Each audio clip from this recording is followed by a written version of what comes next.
कहनी की माई ये फतीना लोग के हम का बुझत खाली तू हो कह ना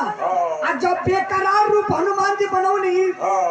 माई रूप देख के चकित हो गई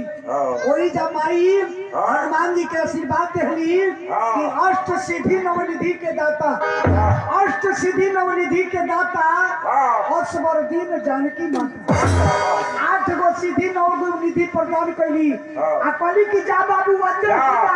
अमर हो जा आ सदा रघुनाथ जी तरफ दया करी तारे पाके वामोद बारो चाची चाचा सामान के उगले तो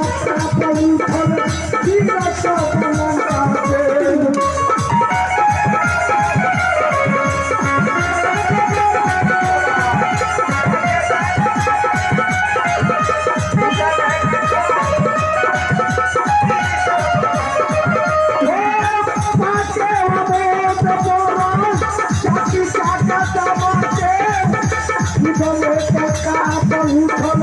Let's go.